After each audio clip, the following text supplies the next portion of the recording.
السلام عليكم ورحمة الله وبركاته. أعوذ بالله من الشيطان الرجيم. بسم الله الرحمن الرحيم. الحمد لله رب العالمين، والصلاة والسلام على أشرف الأنبياء والمرسلين نبينا محمد عليه وعلى آله أفضل الصلوات وأتم التسليم. أما بعد، رب اشرح لي صدري ويسر لي أمري واحلل عقدة من لساني يفقه قولي. سبحانك لا علم لنا إلا ما علمتنا إنك أنت العليم الحكيم. ബഹുമാനമുള്ള സഹോദരങ്ങളെ, വിദ്യാർത്ഥികളെ, ഇമാം ഇബ്നു അബിൽ ഇസ്സ് അൽ ഹനഫി റഹിമഹുള്ളയുടെ അൽ ഉർജൂസത്തുൽ മിഇയ്യ ഫി ദിക്രി ഹാലി അഷ്റഫിൽ ബരിയ എന്ന റസൂലുള്ളാഹി സ്വല്ലല്ലാഹു അലൈഹി വസല്ലമ തങ്ങളുടെ ജീവിത ചരിത്രത്തിലെ പ്രധാനപ്പെട്ട സംഭവങ്ങൾ ഉൾക്കൊള്ളുന്ന കിതാബാണ് കഴിഞ്ഞ ആഴ്ചകളിലായി നാം പഠിക്കുന്നത്. ഏകദേശം 5 ദർസുകൾ ആ വിഷയത്തിൽ നമ്മൾ എടുത്തു. നബി സല്ലല്ലാഹു അലൈഹി വസല്ലമ തങ്ങളുടെ ജനനം മുതൽ കഅബ നവീകരണം പ്രവർത്തനം വരെയുള്ള കാര്യങ്ങൾ നമ്മൾ അൽഹംദുലില്ലാഹ് പറഞ്ഞു. നബി സല്ലല്ലാഹു അലൈഹി വസല്ലമയുടെ ജനനം, അതുപോലെ തന്നെ ആ വിഷയത്തിൽ വന്നിരിക്കുന്ന അഭിപ്രായ വ്യത്യാസങ്ങൾ, പ്രവാചകൻ സല്ലല്ലാഹു അലൈഹി വസല്ലമയുടെ മാതാവിനെയും പിതാവിനെയും സംബന്ധിച്ച്, അതുപോലെ തന്നെ നബി സല്ലല്ലാഹു അലൈഹി വസല്ലമ തങ്ങൾ ചെറുപ്പത്തിൽ പാല് കുടിച്ചതിനെ സംബന്ധിച്ച്, അതുപോലെ തന്നെ പ്രവാചകന്റെ ഹൃദയം പിളർത്തിയ സംഭവം തുടങ്ങിയ പല കാര്യങ്ങളും അൽഹംദുലില്ലാഹ് നമ്മൾ പറഞ്ഞു. അവസാനമായി നമ്മൾ എത്തിയിരിക്കുന്നത് നബി സല്ലല്ലാഹു അലൈഹി വസല്ലം കഅബയുടെ നവീകരണ പ്രവർത്തനത്തിൽ പങ്കെടുത്ത സാഹചര്യം, അല്ലെങ്കിൽ ആ ഒരു കഥയായിരുന്നു അവസാനമായിട്ട് നമ്മൾ പറഞ്ഞത്. ഈ പറയപ്പെട്ട കഥകളൊക്കെ നബി സല്ലല്ലാഹു അലൈഹി വസല്ലമ തങ്ങൾക്ക് പ്രവാചകത്വം ലഭിക്കുന്നതിന് മുമ്പ് നടന്നതാണ്. ഇതുവരെ നമ്മൾ പറഞ്ഞിരിക്കുന്ന എല്ലാ വിഷയങ്ങളും നബി സല്ലല്ലാഹു അലൈഹി വസല്ലമ തങ്ങൾക്ക് പ്രവാചകത്വം ലഭിക്കുന്നതിന് മുമ്പുള്ള കാര്യങ്ങളാണ്. ഇന്ന് ഇൻഷാ അല്ലാഹ് നമ്മൾ പഠിക്കാൻ വേണ്ടി പോകുന്നത് നബി സല്ലല്ലാഹു അലൈഹി വസല്ലമ തങ്ങൾക്ക് പ്രവാചകത്വം കിട്ടിയിരിക്കുന്നതിനെ സംബന്ധിച്ചും അതിനുശേഷം നടന്നിരിക്കുന്ന ചില പ്രധാനപ്പെട്ട ചരിത്ര സംഭവങ്ങളാണ് ഇൻഷാ അല്ലാഹ് ഇന്ന് നമ്മൾ പറയാൻ വേണ്ടി പോകുന്നത്. അല്ലാഹു സുബ്ഹാനഹു വ തആല നല്ല രീതിയിൽ കാര്യങ്ങൾ കേൾക്കുവാനും ജീവിതത്തിൽ നബി സല്ലല്ലാഹു അലൈഹി വസല്ലമയുടെ ചര്യ മുറുകെ പിടിക്കാനും നമുക്കേവർക്കും തൗഫീഖ് നൽകി അനുഗ്രഹിക്കുമാറാവട്ടെ. ഞാൻ പലപ്പോഴും പറയാറുള്ളത് പോലെ, നമ്മൾ ഈ ഇൽമു പഠിക്കുന്നത്, അല്ലെങ്കിൽ ദീനി വിദ്യാഭ്യാസം പഠിക്കുന്നത് കേവലം അറിവുണ്ടാക്കിയെടുക്കുക എന്നൊരു ലക്ഷ്യം മാത്രമല്ല, മറിച്ച് ആ അറിവനുസരിച്ച് നമ്മുടെ ജീവിതത്തെ നല്ല രീതിയിൽ സംസ്കരിക്കാൻ നമുക്ക് സാധിക്കണം. ഏറ്റവും നല്ല രീതിയിൽ ജീവിതം മുന്നോട്ട് നയിക്കാൻ, ഏറ്റവും നല്ല സംസ്കാരത്തിൽ, ഏറ്റവും നല്ല സ്വഭാവത്തിൽ നമ്മുടെ ജീവിതം മുന്നോട്ട് നയിക്കാൻ നമുക്ക് സാധിക്കണം. അതാണ് സീറയൊക്കെ പഠിക്കുന്നതിന്റെ ഏറ്റവും വലിയ ഉദ്ദേശം. അതല്ലാതെ കേവലം കഥകൾ അറിയാനല്ല. ഇമാം സുഹരി റഹിമഹുല്ലാഹ് സീറ പഠിക്കുന്നതിന്റെ പ്രാധാന്യത്തെ സംബന്ധിച്ച് സംസാരിച്ചപ്പോൾ പറഞ്ഞു, ഇഹപര ലോകത്തുള്ള നന്മകൾ സീറയിൽ അടങ്ങിയിട്ടുണ്ട്. കാരണം അതിലൂടെ പഠിക്കുമ്പോൾ നബി സല്ലല്ലാഹു അലൈഹി വസല്ലമ തങ്ങൾ ജീവിതത്തിൽ സഹിച്ചിരിക്കുന്ന ത്യാഗങ്ങൾ അറിയുമ്പോൾ നമ്മുടെ ത്യാഗങ്ങൾ നമുക്കൊന്നുമല്ലാതെ തോന്നും. പ്രവാചകൻ ഈ ദീൻ ദഅവത്ത് നടത്തുന്നതിന് വേണ്ടി സഹിച്ചിരിക്കുന്ന പ്രയാസങ്ങളും ബുദ്ധിമുട്ടുകളും, പ്രവാചകൻ അനുഭവിച്ചിരിക്കുന്ന നൊമ്പരങ്ങളും വേദനകളും ഒക്കെ നമ്മൾ അറിയുമ്പോൾ നാം ഇന്ന് നേരിടുന്ന പ്രയാസങ്ങളൊന്നും നമുക്കൊന്നുമല്ലാതെയായി മാറും. അപ്പൊ അതിനു വേണ്ടിയിട്ടാണ് നമ്മൾ സീറ പഠിക്കുന്നത്. അല്ലാഹു സുബ്ഹാനഹു വ തആല നല്ല ലക്ഷ്യത്തോടു കൂടി ദീൻ പഠിക്കുവാനും അത് മറ്റുള്ളവരിലേക്ക് പകർന്നു നൽകുവാനും നമുക്കേവർക്കും തൗഫീഖ് നൽകി അനുഗ്രഹിക്കുമാറാവട്ടെ. ഇന്ന് ഒന്നാമത്തെ നമ്മുടെ വിഷയം നബി സല്ലല്ലാഹു അലൈഹി വസല്ലമ തങ്ങൾക്ക് പ്രവാചകത്വം ലഭിച്ചതിനെ സംബന്ധിച്ചാണ്. ഇബ്നു അബിൽ ഇസ്സ് അൽ ഹനഫി റഹിമഹുല്ലാഹ് പറഞ്ഞു, وبعد عام 40 أرسل في يوم الاثنين يقينا فانقل في رمضان أو ربيع الأول وسورة قرأ أول المنزل. ഈ ബൈത്തുകളിൽ ഇബ്നു അബിൽ ഇസ്സ് അൽ ഹനഫി റഹിമഹുല്ലാഹ് സൂചിപ്പിച്ചിരിക്കുന്നത് നബി സല്ലല്ലാഹു അലൈഹി വസല്ലമ തങ്ങൾക്ക് പ്രവാചകത്വം ലഭിച്ചതിനെ സംബന്ധിച്ചാണ്. എപ്പോഴാണ് പ്രവാചകത്വം ലഭിച്ചത്, എത്ര വയസ്സായിരുന്നു, ഏത് മാസത്തിലാണ് പ്രവാചകത്വം ലഭിച്ചത്, അതുപോലെ തന്നെ ആദ്യമായിട്ട് പ്രവാചകത്വം ലഭിക്കുന്ന സാഹചര്യത്തിൽ അല്ലാഹു സുബ്ഹാനഹു വ തആല അവതരിപ്പിച്ചിരിക്കുന്ന പരിശുദ്ധമായ ഖുർആനിലെ വചനങ്ങൾ ഏതാണ്, ഈ കാര്യങ്ങളാണ് ഇബ്നു അബിൽ ഇസ്സ് റഹിമഹുല്ലാഹ് ഇവിടെ പറഞ്ഞിരിക്കുന്നത്. ഒന്നാമതായിട്ട് നമുക്ക് നോക്കാം, എത്രാം വയസ്സിലാണ് നബി സല്ലല്ലാഹു അലൈഹി വസല്ലമ തങ്ങൾക്ക് പ്രവാചകത്വം ലഭിച്ചത്. ഇബ്നു അബിൽ ഇസ്സ് പറഞ്ഞു, 40 വയസ്സ് പൂർത്തിയായപ്പോഴാണ് അല്ലാഹു സുബ്ഹാനഹു വ തആല നബി സല്ലല്ലാഹു അലൈഹി വസല്ലമ തങ്ങൾക്ക് പ്രവാചകത്വം നൽകുന്നത്. പണ്ഡിതന്മാർക്കിടയിൽ ചെറിയ അഭിപ്രായ വ്യത്യാസങ്ങൾ ഉണ്ടെങ്കിലും ഭൂരിപക്ഷം ഉലമാക്കളും ഈ ഒരു അഭിപ്രായം പറയുന്നവരാണ്. അതാണ് ഏറ്റവും ശരിയായതും. കാരണം അബ്ദുല്ലാഹ് ബിൻ അബ്ബാസ് റളിയല്ലാഹു അൻഹു പറഞ്ഞതായി ഇമാം ബുഖാരി ഉദ്ധരിക്കുന്ന ഹദീസിൽ കാണാം, അല്ലെങ്കിൽ അഥറിൽ കാണാം, ബുഇസ റസൂലുള്ളാഹി സ്വല്ലല്ലാഹു അലൈഹി വസല്ലം ലി 40 സന. നബി സല്ലല്ലാഹു അലൈഹി വസല്ലമ തങ്ങൾക്ക് 40 വയസ്സുള്ളപ്പോഴാണ് അല്ലാഹു സുബ്ഹാനഹു വ തആല പ്രവാചകത്വം നൽകിയത് എന്ന് മഹാനായ അബ്ദുല്ലാഹ് ഇബ്നു അബ്ബാസ് റളിയല്ലാഹു അൻഹു പറയുന്നു. ഇതാണ് ഏറ്റവും ശരിയായ അഭിപ്രായം. അതാണ് ഇമാം സുഹൈലിയും ഇബ്നു കസീറും ഇബ്നു ഹജറും റഹിമഹുമുല്ലാഹ് തുടങ്ങിയ പണ്ഡിതർ അവരുടെ കിതാബുകളിൽ പറഞ്ഞിരിക്കുന്ന അഭിപ്രായം. അപ്പോൾ നമ്മൾ മനസ്സിലാക്കേണ്ട ഒന്നാമത്തെ കാര്യം, നബി സല്ലല്ലാഹു അലൈഹി വസല്ലമ തങ്ങൾക്ക് പ്രവാചകത്വം ലഭിച്ചിരിക്കുന്നത് 40 വയസ്സിലാണ്. ഏത് ദിവസത്തിലാണ് ബഹുമാനമുള്ളവരെ പ്രവാചകന് പ്രവാചകത്വം ലഭിച്ചിരിക്കുന്നത്? ഇബ്നു അബിൽ ഐസ് റഹിമഹുല്ലാഹ് ഇവിടെ പറഞ്ഞു, ഫി യൗമിൽ ഇസ്നൈൻ, തിങ്കളാഴ്ച ദിവസത്തിലാണ് പ്രവാചകന് അല്ലാഹു സുബ്ഹാനഹു വ തആല പ്രവാചകത്വം നൽകിയിരിക്കുന്നത്. സ്വഹീഹ് മുസ്ലിമിൽ വന്നിരിക്കുന്ന ഹദീസാണത്. നമ്മൾ കഴിഞ്ഞ ദർസിൽ അതിനെ സംബന്ധിച്ച് പറഞ്ഞിരുന്നു. നബി സല്ലല്ലാഹു അലൈഹി വസല്ലമ തങ്ങളോട് അബൂ ഖതാദ റളിയല്ലാഹു അൻഹു പറയുന്നു, നബി സല്ലല്ലാഹു അലൈഹി വസല്ലമ തങ്ങളോട് താങ്കൾ എന്തിനാണ് തിങ്കളാഴ്ച ദിവസത്തിൽ നോമ്പനുഷ്ഠിക്കുന്നത് എന്ന് ചോദിച്ചപ്പോൾ പ്രവാചകൻ പറഞ്ഞു, ദാക യൗമുൻ ഉലിതു ഫീഹി, അന്നേ ദിവസമാണ് ഞാൻ ജനിച്ചത്, വഫീഹി ബുഇസ്തു, ആ ദിവസത്തിലാണ് എനിക്ക് അല്ലാഹു സുബ്ഹാനഹു വ തആല പ്രവാചകത്വം നൽകിയത്. ചില റിവായത്തുകളിൽ ഔ ഉൻസില അലയ്യ ഫീഹി, ആ ദിവസത്തിലാണ് അല്ലാഹു സുബ്ഹാനഹു വ തആല എനിക്ക് വഹീ നൽകിയത് എന്ന് റസൂലുള്ളാഹി സ്വല്ലല്ലാഹു അലൈഹി വസല്ലം പറഞ്ഞു. അപ്പോൾ നമ്മൾ അറിയേണ്ട കാര്യം, പ്രവാചകത്വം ലഭിച്ചിരിക്കുന്നത് തിങ്കളാഴ്ച ദിവസത്തിലാണ്. ഇനി ഏത് മാസത്തിലാണ് ബഹുമാനമുള്ളവരെ നബി സല്ലല്ലാഹു അലൈഹി വസല്ലം തങ്ങൾക്ക് പ്രവാചകത്വം ലഭിച്ചത്? ഇബ്നു അബിൽ ഐസ് റഹിമഹുല്ലാഹ് ഇവിടെ 2 അഭിപ്രായങ്ങൾ പറഞ്ഞിട്ടുണ്ട്. ഒന്ന് റമദാൻ മാസം എന്നും മറ്റൊന്ന് റബീഉൽ അവ്വൽ മാസം എന്നും. ഇതിൽ ഏറ്റവും ശരിയായ അഭിപ്രായം, പണ്ഡിതന്മാർക്കിടയിൽ അഭിപ്രായ വ്യത്യാസമുണ്ടെങ്കിലും ഏറ്റവും ശരിയായ അഭിപ്രായം ഏതാണ്? ബറക്കല്ലാഹു ഫീക്കും. ഇതിൽ ഏറ്റവും ശരിയായ അഭിപ്രായം മഹാനായ അബ്ദുല്ലാഹ് ഇബ്നു അബ്ബാസും ജാബിർ ഇബ്നു അബ്ദുല്ലാഹ് റളിയല്ലാഹു അൻഹും പറഞ്ഞതായി ഇമാം ഇബ്നു അബി ഷൈബ അദ്ദേഹത്തിന്റെ മുസന്നഫിലും ഇമാം ജൂറഖാനി അദ്ദേഹത്തിന്റെ കിതാബിലും ഉദ്ധരിക്കുന്നത് കാണാം.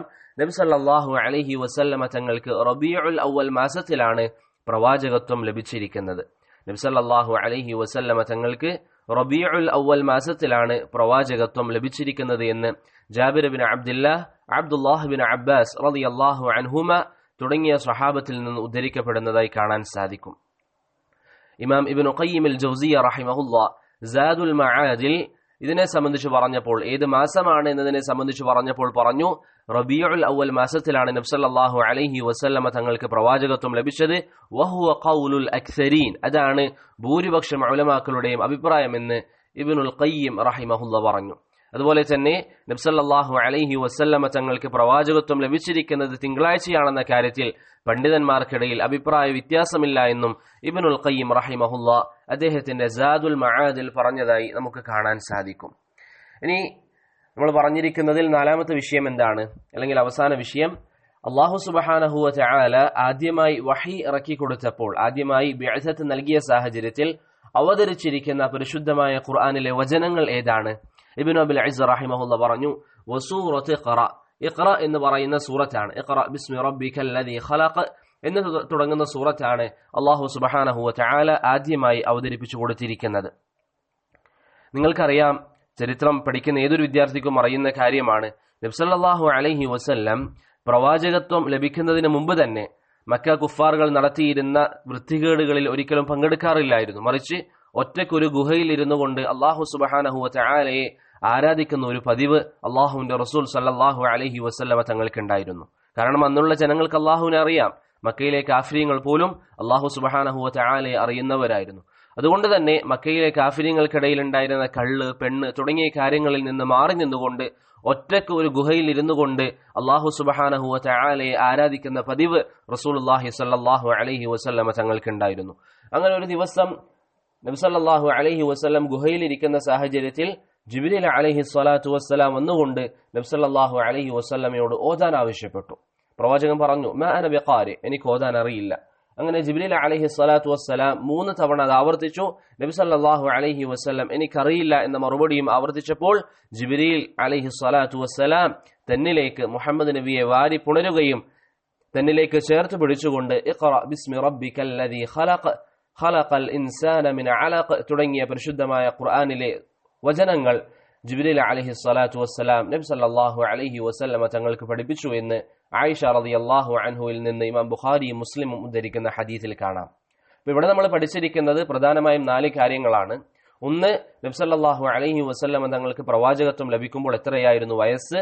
രണ്ടാമത്തേത്, ഏത് ദിവസത്തിലാണ് പ്രവാചകത്വം ലഭിച്ചത്? മൂന്നാമത്തേത്, ഏത് മാസത്തിലാണ് പ്രവാചകത്വം ലഭിച്ചത്? നാലാമത്തേത് ആദ്യമായി പ്രവാചകത്വം ലഭിക്കുന്നതിന്റെ കൂടെ അല്ലാഹു സുബ്ഹാനഹു വ തആല അവതരിപ്പിച്ചിരിക്കുന്ന പരിശുദ്ധമായ ഖുർആനിലെ വചനങ്ങൾ ഏതാണ്? ഈ 4 കാര്യങ്ങൾ അൽഹംദുലില്ലാഹ് നമ്മൾ പറഞ്ഞു. അല്ലാഹു സുബ്ഹാനഹു വ തആല ഇത് പഠിക്കാൻ നമുക്ക് തൗഫീഖ് നൽകി അനുഗ്രഹിക്കുമാറാവട്ടെ. അതിനുശേഷം ഇബ്നു അബിൽ ഇസ് റഹിമഹുല്ലാഹ് പറഞ്ഞു, ثم الوضوء والصلاة علمه جبريل وهي ركعتان محكمة. വഹി ഇറങ്ങി പരിശുദ്ധമായ ഖുർആനിലെ ആദ്യത്തെ വചനങ്ങൾ പഠിപ്പിച്ചു കൊടുത്ത ശേഷം ജിബ്രീൽ അലൈഹി സ്വലാത്തു വസ്സലാം നബി സല്ലല്ലാഹു അലൈഹി വസല്ലമ തങ്ങൾക്ക് വുളൂഇന്റെയും നിസ്കാരത്തിന്റെയും രൂപങ്ങൾ പഠിപ്പിച്ചു കൊടുത്തു. വുളൂഇനെയും നിസ്കാരത്തെയും സംബന്ധിച്ച് ജിബ്രീൽ അലൈഹി സ്വലാത്തു വസ്സലാം നബി സല്ലല്ലാഹു അലൈഹി വസല്ലമ തങ്ങൾക്ക് പഠിപ്പിച്ചു കൊടുത്തു. ബഹുമാനമുള്ളവരെ, ബറകല്ലാഹു ഫീക്കും, ഇവിടെ നമ്മൾ മനസ്സിലാക്കേണ്ട ഒരു കാര്യം എന്താണെന്നാൽ ചരിത്രത്തിന്റെ എല്ലാ ഗ്രന്ഥങ്ങളും ഈ ഒരു കാര്യം നടന്നതാണെന്ന വിഷയത്തിൽ ഏക അഭിപ്രായക്കാരാണ്. എല്ലാ പണ്ഡിതന്മാരും പറയുന്നു ജിബ്രീൽ അലൈഹി സ്വലാത്തു വസ്സലാം ആദ്യമായി വഹി ഇറക്കി ആ ഒരു സാഹചര്യത്തിൽ തന്നെ അല്ലാഹു സുബ്ഹാനഹു വ തആലയുടെ കൽപ്പന പ്രകാരം വഹിയുമായി വന്ന് പരിശുദ്ധമായ ഖുർആൻ സൂറത്തു ഇഖ്റ ബിസ്മി റബ്ബിക്കല്ലദീ ഖലഖ് എന്ന വചനങ്ങൾ പഠിപ്പിച്ചു കൊടുത്തതിന് ശേഷം നബി സല്ലല്ലാഹു അലൈഹി വസല്ലമ തങ്ങൾക്ക് നിസ്കാരവും അതുപോലെ തന്നെ വുളൂഉം പഠിപ്പിച്ചു കൊടുത്തു എന്ന കാര്യത്തിൽ പണ്ഡിതന്മാർക്കിടയിൽ അഭിപ്രായ വ്യത്യാസമില്ല. ആ വിഷയത്തിൽ ഒരു ഹദീസും നമുക്ക് കാണാൻ സാധിക്കും. സെയ്ദ് ബിൻ ഹാരിസ റളിയല്ലാഹു അൻഹു പറയുന്നു, أن جبريل أتاه في أول ما أوحي إليه فعلمه الوضوء والصلاة. നബി സല്ലല്ലാഹു അലൈഹി വസല്ലമ തങ്ങൾ പറഞ്ഞതായി സെയ്ദ് ബിൻ ഹാരിസ റളിയല്ലാഹു അൻഹു പറയുന്നു, ജിബ്രീൽ അലൈഹി സ്വലാത്തു വസ്സലാം ആദ്യമായി വഹയുമായി വന്ന സാഹചര്യത്തിൽ തന്നെ നബി സല്ലല്ലാഹു അലൈഹി വസല്ലമ തങ്ങൾക്ക് വുളൂഇന്റെയും നിസ്കാരത്തിന്റെയും രൂപം പഠിപ്പിച്ചിരുന്നു എന്ന് ഹദീസിൽ നമുക്ക് കാണാൻ സാധിക്കും. പക്ഷേ ആ ഹദീസിൽ പണ്ഡിതന്മാർക്കിടയിൽ തർക്കമുണ്ട്. ഷെയ്ഖ് അൽബാനി റഹ്മത്തുള്ളാഹി അലൈഹി ഹദീസ് സ്വീകാര്യമാണെന്ന് പറയുന്നുണ്ടെങ്കിലും ബഹുമാന്യനായ അധ്യാപകൻ ഷെയ്ഖ് സാലിഹ് അൽ ഉസൈമി ഹഫിളഹുല്ലാഹ് പറയുന്നു ആ ഹദീസ് ദുർബലമാണ്. മാത്രമല്ല മുൻഗാമികളിൽ ഹദീസ് പണ്ഡിതന്മാരിൽ വളരെ പ്രഗൽഭനായ അബൂ ഹാത്തിം അർ-റാസി റഹിമഹുല്ലയോട് അദ്ദേഹത്തിന്റെ മകൻ ഇബ്നു അബി ഹാത്തിം ചോദിച്ചപ്പോൾ അബൂ ഹാത്തിം റഹിമഹുല്ല പറഞ്ഞു ആ ഹദീസ് ദുർബലമാണ്. അപ്പോൾ നമ്മൾ പറഞ്ഞിരിക്കുന്ന കാര്യം ജിബ്രീൽ അലൈഹി സ്വലാത്തു വസ്സലാം നബി സല്ലല്ലാഹു അലൈഹി വസല്ലമ തങ്ങൾക്ക് വുളൂഉം നിസ്കാരവും പഠിപ്പിച്ചു എന്ന കാര്യത്തിൽ ആർക്കും തർക്കമില്ല. പക്ഷെ ആ വിഷയത്തിൽ വന്നിരിക്കുന്ന ഹദീസിന്റെ സ്വീകാര്യതയെ ചൊല്ലി പണ്ഡിതന്മാർക്കിടയിൽ അഭിപ്രായ വ്യത്യാസങ്ങൾ നമുക്ക് കാണാൻ സാധിക്കും. അപ്പോൾ നമ്മൾ മനസ്സിലാക്കേണ്ട കാര്യം എന്താണ്? പ്രവാചകത്വം ലഭിച്ചു, അതിനുശേഷം ഇഖ്റ ബിസ്മി റബ്ബിക്കല്ലദീ ഖലഖ് തുടങ്ങിയ ആയത്തുകൾ അവതരിച്ചു. അതിനുശേഷം നമസ്കാരവും വുളൂഉം ജിബ്രീൽ അലൈഹി സ്വലാത്തു വസ്സലാം നബി സല്ലല്ലാഹു അലൈഹി വസല്ലമ തങ്ങൾക്ക് പഠിപ്പിച്ചു കൊടുത്തു. അതിനുശേഷം ഇബ്നു അബിൽ ഇസ് പറയുകയാണ്, ثم مضت 20 يوما كاملا فرمت الجن نجوم هائلة. ثم مضت 20 يوما كاملا فرمت الجن نجوم هائلة. ഇവിടെ പ്രതിപാദിക്കുന്ന വിഷയം എന്താണെന്നാൽ ബറകല്ലാഹു ഫീക്കും, ജിന്നുകളെ ഉൽക്കകൾ കൊണ്ട് എറിയുന്നതിനെ സംബന്ധിച്ചാണ്. ആദ്യമായി നമ്മൾ ഇത് സംഭവം മനസ്സിലാക്കാം. നിങ്ങൾക്കറിയാം നബി സല്ലല്ലാഹു അലൈഹി വസല്ലം പറയുന്ന ഹദീസ് അബൂ ഹുറൈറ റളിയല്ലാഹു അൻഹുവിൽ നിന്ന് ഉദ്ധരിക്കപ്പെടുന്ന ഹദീസിൽ നമുക്ക് കാണാം, അല്ലാഹു സുബ്ഹാനഹു വ തആല ഒരു കാര്യം തീരുമാനിച്ചാൽ അവൻ മലക്കുകളെ വിളിച്ചുകൊണ്ട് ആ കാര്യം പറയും. ഈ സമയത്ത് അല്ലാഹുവിന്റെ തീരുമാനത്തിന് മലക്കുകൾ വഴങ്ങുകയും ആകാശലോകത്ത് അല്ലാഹു സുബ്ഹാനഹു വ തആലയുടെ തീരുമാനത്തെ സംബന്ധിച്ച് പരസ്പരം ചർച്ച ചെയ്യുകയും ചെയ്യും. ഈ സാഹചര്യത്തിൽ മലക്കുകളുടെ സംസാരം കട്ടുകേൾക്കാൻ ചില ശൈത്വാൻ പരിശ്രമിക്കാറുണ്ടായിരുന്നു. മലക്കുകളുടെ സംസാരം കട്ടുകേൾക്കാൻ ചില പിശാചുക്കൾ പരിശ്രമിക്കാറുണ്ടായിരുന്നു. അവർ ഒന്നാം ആകാശത്തേക്ക് പോവുകയും മലക്കുകൾ എന്താണോ പറയുന്നത് അത് കെട്ടുകേൾക്കാൻ വേണ്ടി പരിശ്രമിക്കുകയും ചെയ്യുമായിരുന്നു. ഈ സാഹചര്യത്തിൽ അവരെ മലക്കുകൾ ഉൽക്കകൾ കൊണ്ട് എറിയുമെന്ന് പരിശുദ്ധമായ ഖുർആനിലെ ധാരാളം വചനങ്ങളിൽ കാണാൻ സാധിക്കും. സൂറത്തുൽ ഹിജ്റിൽ 16 മുതൽ 18 വരെയുള്ള വചനങ്ങളിൽ അല്ലാഹു സുബ്ഹാനഹു വ തആല അതിനെ സംബന്ധിച്ച് പറയുന്നുണ്ട്, ഇല്ലാ മനിസ്തറഖ അസ്സമഅ ഫഅത്ബഅഹു ശിഹാബുൻ മുബീൻ. അതുപോലെ തന്നെ സൂറത്തുൽ ജിന്ന് 8-9 വചനങ്ങളിൽ, സൂറത്തുൽ മുൽക്ക് 5-ാം വചനത്തിൽ, സൂറത്തുൽ സ്വാഫാത്ത് 10-ാം വചനത്തിലൊക്കെ ഇതിനെ സംബന്ധിച്ച് അല്ലാഹു സുബ്ഹാനഹു വ തആല പറയുന്നതായി നമുക്ക് കാണാൻ സാധിക്കും. മലക്കുകളുടെ സംസാരം കട്ടുകേൾക്കാൻ വേണ്ടി വരുമ്പോൾ അവിടെ പിശാചുക്കളെ എറിഞ്ഞോടിക്കുന്ന ഒരു സമ്പ്രദായം അല്ലാഹു സുബ്ഹാനഹു വ തആല നിശ്ചയിച്ചിട്ടുണ്ട്. ഇവിടെ ഇബ്നു അബിൽ ഇസ് റഹിമഹുല്ലാഹ് പറഞ്ഞത് എന്താണ്? നബി സല്ലല്ലാഹു അലൈഹി വസല്ലമ തങ്ങൾക്ക് പ്രവാചകത്വം ലഭിച്ച് 20 ദിവസം കഴിഞ്ഞതിന് ശേഷം ഉൽക്കകൾ കൊണ്ട് ജിന്നിനെ എറിയുന്നത് അല്ലെങ്കിൽ പിശാചിനെ എറിയുന്നത് വളരെയധികം അധികരിച്ചു. ഉൽക്കകൾ കൊണ്ട് പിശാചിനെ എറിയുന്നത് വളരെയധികം അധികരിച്ചു. ഇവിടെ നമ്മൾ മനസ്സിലാക്കേണ്ടത്, ചില പണ്ഡിതന്മാർ പറയുന്നു നബി സല്ലല്ലാഹു അലൈഹി വസല്ലമ തങ്ങൾക്ക് പ്രവാചകത്വം ലഭിച്ചതിന് ശേഷമാണ് ഉൽക്കകൾ കൊണ്ട് ജിന്നിനെ എറിയാൻ ആരംഭിച്ചത്. യഥാർത്ഥത്തിൽ നബി സല്ലല്ലാഹു അലൈഹി വസല്ലമ തങ്ങൾക്ക് പ്രവാചകത്വം ലഭിക്കുന്നതിന് മുമ്പ് തന്നെ ഉൽക്കകൾ കൊണ്ട് ജിന്നുകളെ ഈ രീതിയിൽ കട്ടുകേൽക്കാൻ വേണ്ടി വരുമ്പോൾ എറിയാറുണ്ടായിരുന്നു. അതാണ് അറബികളുടെ ചരിത്രവും അതുപോലെ തന്നെ അന്ന് എഴുതപ്പെട്ടിരിക്കുന്ന കവിതകളും നമുക്ക് മനസ്സിലാക്കി തരുന്നത്. ഇമാം സുഹരി റഹിമഹുല്ല ഇത്തരത്തിൽ അഭിപ്രായപ്പെട്ടതായി അബ്ദുർ റസാഖ് ഉദ്ധരിക്കുന്നതായും നമുക്ക് കാണാൻ വേണ്ടി സാധിക്കും. അപ്പോൾ നമ്മൾ മനസ്സിലാക്കേണ്ടത്, ഏറ്റവും ശരിയായ അഭിപ്രായം നബി സല്ലല്ലാഹു അലൈഹി വസല്ലമ തങ്ങൾക്ക് പ്രവാചകത്വം ലഭിക്കുന്നതിന് മുമ്പ് തന്നെ ജിന്നുകളെ അല്ലെങ്കിൽ ഷൈത്വാനിനെ ഉൽക്കകൾ കൊണ്ട് എറിയുന്ന സമ്പ്രദായം ഉണ്ടായിരുന്നു. പക്ഷേ നബി സല്ലല്ലാഹു അലൈഹി വസല്ലമ തങ്ങൾക്ക് പ്രവാചകത്വം ലഭിച്ചു 20 ദിവസം കഴിഞ്ഞപ്പോൾ അങ്ങനെ ഏറെ ലഭിക്കുന്നത് അല്ലെങ്കിൽ പിശാചിനെ എറിയുന്നത് വളരെയധികം അധികരിച്ചു എന്നാണ് ഏറ്റവും ശരിയായ അഭിപ്രായം. ഇവിടെ നമ്മൾ മനസ്സിലാക്കേണ്ട മറ്റൊരു കാര്യമുണ്ട്. പല ആൾക്കാർക്കും ഇപ്പോഴും അറിയില്ല ഷൈത്വാൻ എന്ന് പറഞ്ഞാൽ ആരാണ്, ഷൈത്വാൻ എന്ന് പറയുന്നത് ആരാണ്. ബഹുമാനമുള്ളവരെ, അല്ലാഹു സുബ്ഹാനഹു വ തആലയുടെ സൃഷ്ടികളിൽ വളരെ പ്രധാനപ്പെട്ട 2 വിഭാഗമാണ് മനുഷ്യരും ജിന്നുകളും. അള്ളാഹുവിന്റെ സൃഷ്ടികളിലുള്ള 2 വിഭാഗമാണ് മനുഷ്യരും ജിന്നുകളും. ഈ ജിന്നുകളുടെ കൂട്ടത്തിൽ നല്ല ജിന്നുകളുമുണ്ട്, മോശം ജിന്നുകളുമുണ്ട്. ഇസ്ലാം സ്വീകരിച്ചിരിക്കുന്ന അള്ളാഹുവിനെ വഴിപ്പെട്ട് ജീവിക്കുന്ന അനുസരണയുള്ള നല്ല ജിന്നുകളുണ്ട്. കാഫിരീങ്ങളായി അനുസരണയില്ലാതെ ജീവിക്കുന്ന മോശപ്പെട്ട ജിന്നുകളുമുണ്ട്. പരിശുദ്ധമായ ഖുർആനിൽ തന്നെ അല്ലാഹു സുബ്ഹാനഹു വ തആല സൂറത്തുൽ ജിന്നിലൂടെ നമുക്ക് പറഞ്ഞു തരുന്നു ജിന്നുകളെ സംബന്ധിച്ച്, വഅന്ന മിന്നൽ മുസ്ലിമൂൻ വമിന്നൽ ഖാസിതൂൻ, തീർച്ചയായും ഞങ്ങളുടെ കൂട്ടത്തിൽ, ജിന്നുകളുടെ കൂട്ടത്തിൽ ഇസ്ലാം സ്വീകരിച്ചിരിക്കുന്ന നല്ലവരായ ജിന്നുകളുണ്ട്. വമിന്നൽ ഖാസിതൂൻ, അല്ലാഹു സുബ്ഹാനഹു വ തആലയെ അനുസരിക്കാത്ത മോശപ്പെട്ട ജിന്നുകളും ജിന്നുകളുടെ കൂട്ടത്തിലുണ്ട്. ജിന്നുകളിൽപ്പെട്ട അവിശ്വാസികളെ, ജിന്നുകളിൽപ്പെട്ട മുസ്ലിം അല്ലാത്തവരെയാണ് ഷൈത്വാൻ എന്ന് പറയുക. ജിന്നുകളിൽപ്പെട്ട മുസ്ലിമീങ്ങളല്ലാത്തവരെ, കാഫിരീങ്ങളെയാണ് ഷൈത്വാൻ എന്ന് പറയുക. ഈ ഷൈത്വാനാണ് അല്ലാഹു സുബ്ഹാനഹു വ തആലയുടെ കൽപ്പനകൾ അനുസരിച്ച് അല്ലെങ്കിൽ അല്ലാഹുവിന്റെ തീരുമാനങ്ങൾ അനുസരിച്ച് മലക്കുകൾ സംസാരിക്കുമ്പോൾ അത് കട്ടുകേൾക്കാൻ വേണ്ടി പോവുക. ആ സാഹചര്യത്തിൽ അവരെ ഉൽക്കകൾ കൊണ്ട് എറിയുമെന്ന് പരിശുദ്ധമായ ഖുർആൻ പലയിടത്തും പറയുന്നുണ്ട്. ഇത് നബി സല്ലല്ലാഹു അലൈഹി വസല്ലമ തങ്ങൾക്ക് ബിഅസത്ത് ലഭിച്ചു, പ്രവാചകത്വം ലഭിച്ച് 20 ദിവസം കഴിഞ്ഞപ്പോൾ വളരെയധികം അധികരിച്ചു. നബി സല്ലല്ലാഹു അലൈഹി വസല്ലമ തങ്ങൾക്ക് പ്രവാചകത്വം ലഭിച്ചതിന് ശേഷം ഉൽക്കകൾ കൊണ്ട് ശൈത്വാനിനെ എറിയുന്നത് വളരെയധികം അധികരിച്ചു. ഇതിനുശേഷം ഇബ്നു അബിൽ ഇസ് റഹിമഹുല്ലാഹ് പറഞ്ഞ കാര്യം എന്താണ്? വറാബിഉൻ മിനൻ നിസാ ثم دعا في 4 الأعوام بالأمر جهرة إلى الإسلام ورابع من النساء 12 من الرجال الصحب كل قد هجر إلى بلاد الحبش في 5 عام وفيه عادوا ثم عادوا لا ملام 3 هم 80 رجل ومعهم جماعة حتى كمل وهن 10 و8 ثم قد أسلم في 6 حمزة الأسد. അതിനുശേഷം ഇബ്നു അബിൽ ഇസ് റഹിമഹുല്ലാഹ് പറഞ്ഞിരിക്കുന്നത് പ്രധാനമായും 2 കാര്യങ്ങളാണ്. ഇബ്നു അബിൽ ഇസ് റഹിമഹുല്ലാഹ് പറഞ്ഞിരിക്കുന്നത് പ്രധാനമായും 2 കാര്യങ്ങളാണ്. ഒന്നാമത്തേത് നബി സല്ലല്ലാഹു അലൈഹി വസല്ലം പരസ്യമായി ദഅവത്ത് നടത്തിയതിനെ സംബന്ധിച്ച്, രണ്ടാമത്തേത് സ്വഹാബത്ത് ഹിജ്റ ചെയ്തതിനെ സംബന്ധിച്ച്. ആദ്യമായി നമുക്ക് പരസ്യ ദഅവത്തിനെ സംബന്ധിച്ച് ചെറിയ രീതിയിൽ ഒന്ന് പഠിക്കാം. ബഹുമാനമുള്ളവരെ, ബറക്കല്ലാഹു ഫീക്കും, അല്ലാഹു സുബ്ഹാനഹു വ തആല നബി സല്ലല്ലാഹു അലൈഹി വസല്ലമ തങ്ങൾക്ക് പ്രവാചകത്വം നൽകി. നബി സല്ലല്ലാഹു അലൈഹി വസല്ലം അതനുസരിച്ച് ജനങ്ങൾക്ക് ദീൻ പറഞ്ഞു കൊടുക്കാൻ വേണ്ടി ആരംഭിച്ചു. ആദ്യത്തെ 3 വർഷ കാലഘട്ടം, പ്രവാചകത്വം ലഭിച്ചതിന് ശേഷം ആദ്യ 3 വർഷ കാലഘട്ടം നബി സല്ലല്ലാഹു അലൈഹി വസല്ലം രഹസ്യമായിട്ടാണ് ദഅവത്ത് നടത്തിയിരുന്നത്. രഹസ്യമായിട്ടാണ് ജനങ്ങൾക്ക് ദീൻ പറഞ്ഞു കൊടുത്തത്. ഇബ്നുൽ ഖയ്യിം റഹിമഹുല്ലാഹ് അദ്ദേഹത്തിന്റെ സാദുൽ മആദിൽ വളരെ നല്ല രീതിയിൽ ഇത് വിശദീകരിക്കുന്നതായി നമുക്ക് കാണാൻ സാധിക്കും. നബി സല്ലല്ലാഹു അലൈഹി വസല്ലം രഹസ്യമായ രീതിയിലാണ് ജനങ്ങൾക്കിടയിൽ ദഅവത്ത് നൽകിയിരിക്കുന്നത്. അന്ന് തന്നെ പല ആൾക്കാരും ഇസ്ലാം സ്വീകരിച്ചിരുന്നു. അബൂബക്കർ സിദ്ദീഖ് റളിയല്ലാഹു അൻഹുവിനെ പോലെ, അലി ഇബ്നു അബി ത്വാലിബിനെ പോലെ, അബ്ദുറഹ്മാൻ ഇബ്നു ഔഫിനെ പോലെ, മഅമർ ഇബ്നുൽ ഹാരിസിനെ പോലെ ധാരാളം ആൾക്കാർ അന്ന് തന്നെ ഇസ്ലാം സ്വീകരിച്ചിരുന്നു. 3 വർഷക്കാലം അല്ലാഹു സുബ്ഹാനഹു വ തആലയുടെ കൽപ്പന പ്രകാരം രഹസ്യമായി ദഅവത്ത് നടത്തി. 4ാമത്തെ വർഷത്തിൽ അല്ലാഹു സുബ്ഹാനഹു വ തആല പരിശുദ്ധമായ ഖുർആൻ സൂറത്തു ഹിജ്റിലെ 94ാമത്തെ വചനം അവതരിപ്പിച്ചു. ഫസ്ദഅ ബിമാ തുഅ്മർ വഅരിദ് അനിൽ മുശ്രികീൻ. ഫസ്ദഅ ബിമാ തുഅ്മർ, താങ്കളോട് അല്ലാഹു സുബ്ഹാനഹു വ തആല കൽപ്പിക്കുന്ന കാര്യങ്ങൾ തുറന്നടിച്ച് പ്രവാചകരെ താങ്കൾ പറയുക, വഅഅ്രിദ് അനിൽ മുശ്രിക്കീൻ, മുശ്രിക്കീങ്ങളുടെ ഉപദ്രവം, അവരുടെ എതിർപ്പും കാര്യങ്ങളൊക്കെ താങ്കൾ വകവെക്കേണ്ട ആവശ്യമില്ല എന്ന് അല്ലാഹു സുബ്ഹാനഹു വ തആല ഖുർആനിൽ ആയത്തിറക്കി.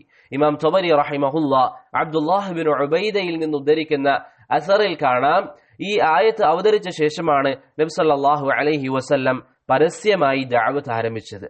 അങ്ങനെ നബി സല്ലല്ലാഹു അലൈഹി വസല്ലമ തങ്ങൾക്ക് പ്രവാചകത്വം ലഭിച്ച് 4ാമത്തെ വർഷം മുതലാണ് ദഅവത്ത് പരസ്യമാക്കുന്നത്. ആദ്യത്തെ 3 വർഷക്കാലഘട്ടം നബി സല്ലല്ലാഹു അലൈഹി വസല്ലം രഹസ്യമായിട്ടാണ് ദഅവത്ത് നടത്തിയത്.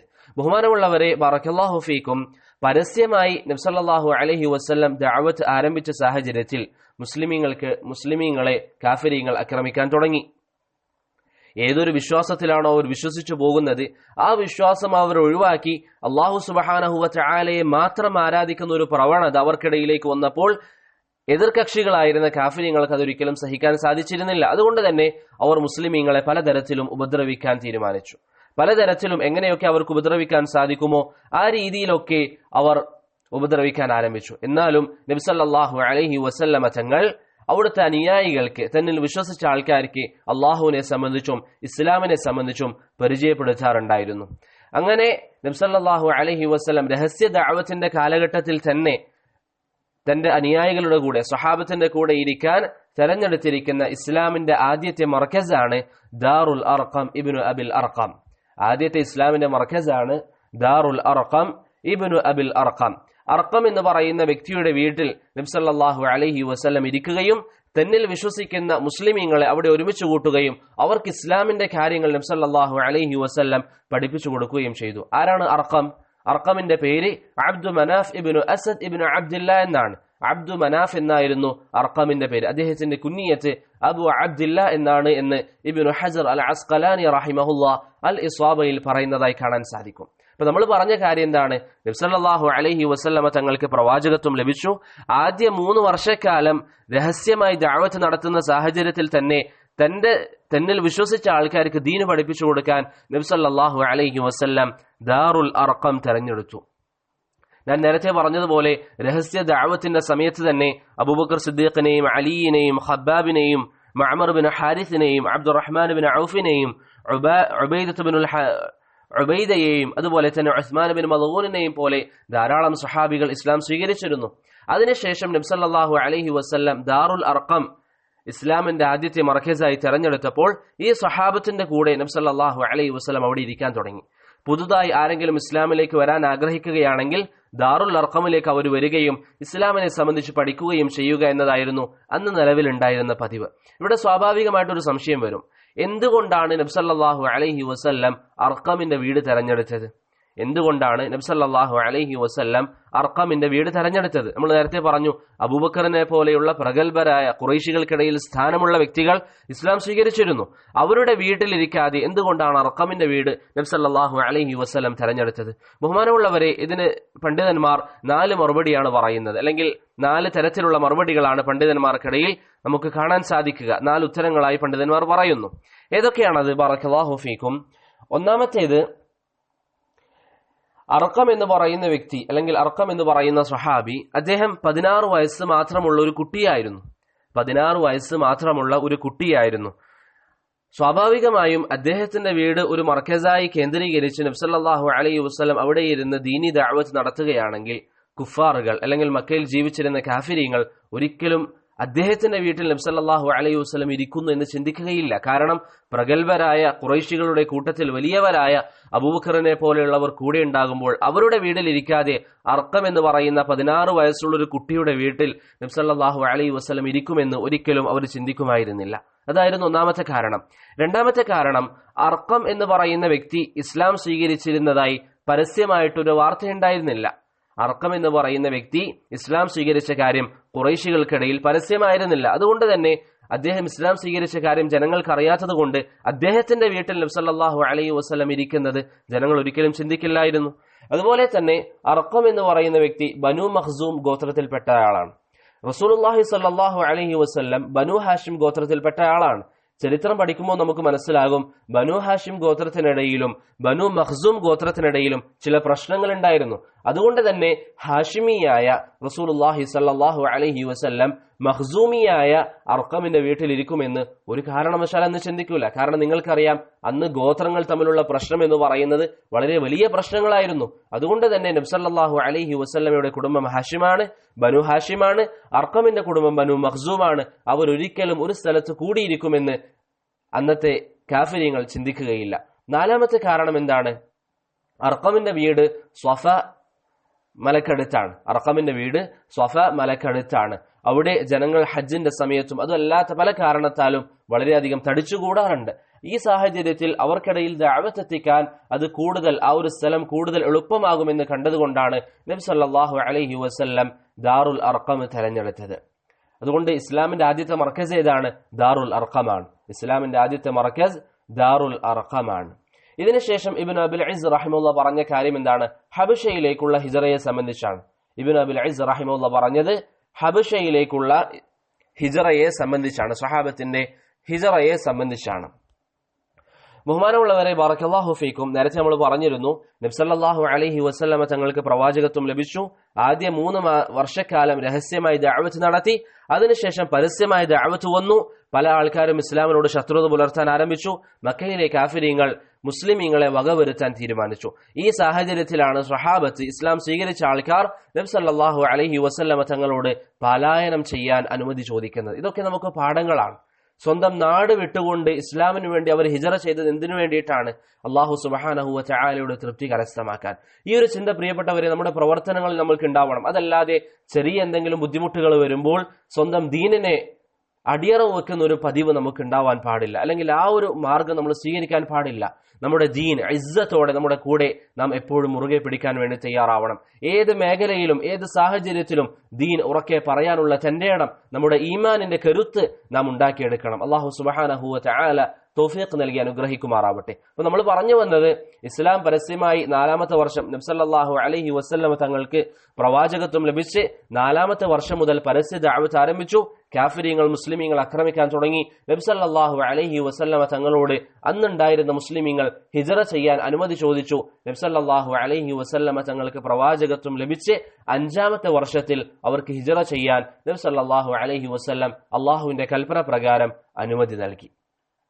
ആദ്യമായി അവർ ഹിജറ പോയത് എവിടത്തേക്കാണ്? ഇലാ ബിലാദുൽ ഹുബുഷി, ഹബശയിലേക്കാണ്. ഹബശയിലേക്കാണ്. ഇവിടെ നമ്മൾ ആദ്യമായി മനസ്സിലാക്കേണ്ട ഒന്നാമത്തെ കാര്യം, ഹബശ എന്ന് പറയുന്ന രാജ്യം അല്ലെങ്കിൽ ഹബശ എന്ന് പറയുന്ന സ്ഥലം അതെവിടെയാണ്? വളരെ വലിയൊരു പ്രദേശമാണ് ഹബശ എന്നുള്ളത്. യമനിന് ഓപ്പോസിറ്റ് ആയിട്ടുള്ള സ്ഥലമാണ്. യമന് ഓപ്പോസിറ്റ് ആയിട്ടുള്ള സ്ഥലമാണ് ഹബശ എന്ന് പറയുന്നത്. അതായത് യമന്റെ ശേഷമുള്ള കടൽ, അതിനുശേഷമുള്ള സ്ഥലം. യമൻ, അതിനുശേഷം കടല്, അതിനുശേഷമുള്ള സ്ഥലമാണ് ഹബശ എന്ന് പറയുന്നത്. വ്യക്തമായി പറഞ്ഞാൽ യമനിലെ ഹുദൈദക്ക് ഓപ്പോസിറ്റ് ആയിട്ടുള്ള സ്ഥലമാണ് ഹബശ എന്നുള്ളത്. അതായത് ഇന്നത്തെ ഒരു കണക്കനുസരിച്ച് ഏതൊക്കെ രാജ്യങ്ങളാണ് അത് ഉൾക്കൊള്ളുന്നത്?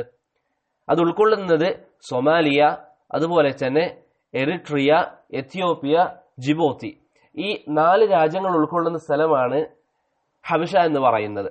ഇന്നത്തെ ഈ 4 രാജ്യങ്ങൾ ഉൾക്കൊള്ളുന്ന സ്ഥലത്തിനാണ് നമ്മൾ ഹബശ എന്ന് പറയുന്നത്. അപ്പൊ ഹദീസിൽ വന്നിരിക്കുന്ന ഈ തരത്തിലുള്ള പേരുകൾ നമ്മൾ മനസ്സിലാക്കണം. ഉദാഹരണത്തിന് ഹദീസിൽ ഷാം എന്ന് നമ്മൾ കാണാറുണ്ട്, ബിലാദുഷാം. ബിലാദുഷാമിന്റെ വിഷയത്തിൽ പലതരത്തിലുള്ള മഹത്വങ്ങളും നബി സല്ലല്ലാഹു അലൈഹി വസല്ലം പറഞ്ഞു തന്നിട്ടുണ്ട്. ബിലാദുഷാം ഏതാണെന്ന്? ജോർദാൻ, അതുപോലെ തന്നെ സിറിയ, ലുബനാൻ, ഈ രാജ്യങ്ങൾ, ഉർദുൻ, ജോർദാൻ, ഫലസ്തീൻ, ലുബനാൻ, സിറിയ, ഈ 4 രാജ്യങ്ങൾക്കാണ് എന്ത് പറയുക? ബിലാദുഷാം എന്ന് പറയുക. അപ്പോൾ ഹദീസിൽ വന്നിരിക്കുന്ന ഈ തരത്തിലുള്ള പേരുകൾ, ബിലാദുഷാം, ബിലാദുൽ ഹബശ, അതൊക്കെ നമ്മൾ അറിഞ്ഞിരിക്കണം. അങ്ങനെ സഹാബത്ത് ആദ്യമായിട്ട് ഹിജറ പോകാൻ വേണ്ടി തെരഞ്ഞെടുത്ത സ്ഥലം ഏതാണ്? ഹബശ എന്ന് പറയുന്ന സ്ഥലമാണ്. എന്തുകൊണ്ടാണ് നബി സല്ലല്ലാഹു അലൈഹി വസല്ലം ഹബശയെ തെരഞ്ഞെടുത്തുകൊണ്ട് സഹാബത്തിനോട് അഭിപ്രായപ്പെട്ടത്? പ്രിയപ്പെട്ടവരെ, ഹബശ എന്ന് ഭരിച്ചിരുന്നത് അസ്ഹമത്തുൻ നജാഷി എന്ന് പറയുന്ന രാജാവാണ്. അസ്ഹമത്തുൻ നജാഷി എന്ന് പറയുന്ന രാജാവാണ് അന്ന് ഹബശ ഭരിച്ചിരുന്നത്. അദ്ദേഹം വളരെയധികം നീതിമാനായിരുന്നു. അദ്ദേഹത്തിന്റെ ഭരണകൂടത്തിൽ ഒരാളെയും അദ്ദേഹം അന്യായമായി ആക്രമിക്കാറില്ലായിരുന്നു. അതുകൊണ്ടാണ് റസൂലുള്ളാഹി സ്വല്ലല്ലാഹു അലൈഹി വസല്ലം അവരോട് ഹബശയിലേക്ക് പോവാൻ വേണ്ടി ആവശ്യപ്പെട്ടത്. സ്വഹാബത്തിന്റെ ഹിജറ ഹബശയിലേക്ക് 2 തവണയായിട്ടാണ് പോയിരിക്കുന്നത്. 2 തവണ സ്വഹാബത്ത് ഹബശയിലേക്ക് ഹിജറ പോയിട്ടുണ്ട്. ഒന്നാമത്തേത്, നബി സല്ലല്ലാഹു അലൈഹി വസല്ലമ തങ്ങൾക്ക് പ്രവാചകത്വം ലഭിച്ച് 5 വർഷശേഷം റജബ് മാസത്തിൽ ആദ്യത്തെ ഹിജറ നബി സല്ലല്ലാഹു അലൈഹി വസല്ലമ തങ്ങൾക്ക് പ്രവാചകത്വം ലഭിച്ച് 5 വർഷശേഷം റജബ് മാസത്തിലാണ് ആദ്യമായിട്ട് ഹബശയിലേക്ക് ഹിജറ പോകുന്നത്. അന്ന് എത്ര ആൾക്കാരാണ് ഹിജറ പോയത്? 12 പുരുഷന്മാരും 4 സ്ത്രീകളും. അന്ന് ഹിജറ പോയിരിക്കുന്നത് 12 പുരുഷന്മാരും 4 സ്ത്രീകളും. മൊത്തത്തിൽ എത്ര ആൾക്കാരാണ്? 16 ആൾക്കാരാണ് അന്ന് ഹിജറ പോയിരിക്കുന്നത്. അതിൽപ്പെട്ടവരായിരുന്നു മഹാനായ ഉസ്മാൻ ബിൻ അഫ്ഫാൻ റളിയല്ലാഹു അൻഹു, അവിടുത്തെ ഭാര്യയായ റുഖയ്യ, നബി സല്ലല്ലാഹു അലൈഹി വസല്ലമയുടെ മകളായ റുഖയ്യ, അതുപോലെ തന്നെ അബൂ സലമ ഇബ്നു അബ്ദുൽ അസദ്, അവരുടെ ഭാര്യയായ ഉമ്മു സലമ റളിയല്ലാഹു അൻഹ തുടങ്ങിയ ആൾക്കാരൊക്കെ ഈ ആദ്യമായി ഹിജറ പോയവരുടെ കൂട്ടത്തിലുണ്ടായിരുന്നു. അപ്പോൾ ആദ്യത്തെ ഹിജറ നടന്നിരിക്കുന്നത് നബി സല്ലല്ലാഹു അലൈഹി വസല്ലമ തങ്ങൾക്ക് പ്രവാചകത്വം ലഭിച്ച് 5 വർഷശേഷം റജബ് മാസത്തിലാണ്. അന്ന് 12 പുരുഷന്മാരും 4 സ്ത്രീകളുമാണ് ഹിജറ പോയിരിക്കുന്നത്. അങ്ങനെ അവർ നജാഷിയുടെ ഭരണത്തിന്റെ കീഴിൽ നല്ല രീതിയിൽ ഒരു പ്രയാസവും ഇല്ലാതെ ജീവിക്കാൻ വേണ്ടി ആരംഭിച്ചപ്പോഴാണ് അവർ കേൾക്കുന്നത് മക്കയിലെ ആൾക്കാരൊക്കെ മാറി, അവരൊക്കെ ഇസ്ലാം സ്വീകരിച്ചു, അവരിപ്പോൾ മുസ്ലിമീങ്ങൾ ആക്രമിക്കുന്നില്ല എന്ന് കേട്ടപ്പോൾ പല ആൾക്കാരും തിരിച്ചു വന്നു. തിരിച്ചു വന്ന ശേഷമാണ് അവർ മനസ്സിലാക്കുന്നത് അന്ന് അവർ കേട്ടിരിക്കുന്ന വാർത്ത തെറ്റാണ്. മക്കയിലെ കാഫിര്യങ്ങൾ ഇപ്പോഴും മുസ്ലിമീങ്ങളെ ആക്രമിച്ചുകൊണ്ടിരിക്കുന്നു. അന്ന് തിരിച്ചു വന്ന ആൾക്കാരിൽ ചിലർ മക്കയിലേക്ക് തന്നെ പ്രവേശിച്ചു, മറ്റു ചിലർ ഹബ്ഷയിലേക്ക് തന്നെ വീണ്ടും പോയി.